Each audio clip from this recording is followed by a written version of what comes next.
কখনো কখনো মনে হয় আমি কেবল একটা মুখোশ পরে বেঁচে আছি। হাসি দেই, কথা বলি, কিন্তু ভেতরে কোথাও একটা নীরব কান্না জমে আছে।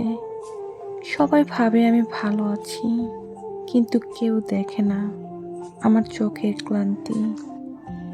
প্রতিদিন নিজের সঙ্গে একটা গোপন লড়াই চলে, যার কোনো দর্শক নেই, বিচারক নেই।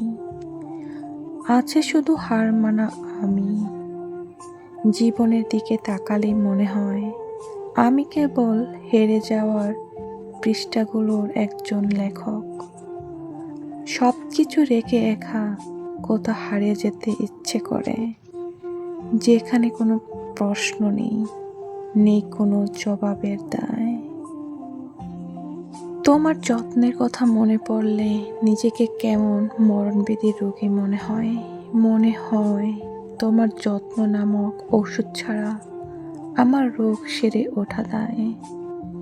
পৃথিবীতে কোটি কোটি মানুষ, তবু দেখো আমি তোমার যত্নের খোঁজে প্রতিনিয়ত ছোটাছুটি করি।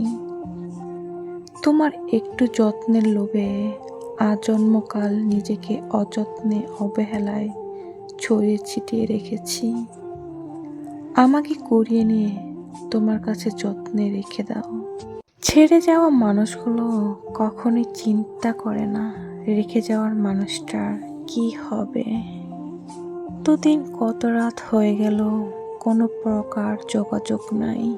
তারপরেও সেই নির্দিষ্ট একজন মানুষের শূন্যতার অনুভব করা, তাকে নিয়ে প্রতিনিয়ত চিন্তা করা, মানুষটা কেমন আছে একটাবার তার সাথে কথা বলার জন্য ছটপট করা, আমাকে ভিতর থেকে শেষ করে দেয়।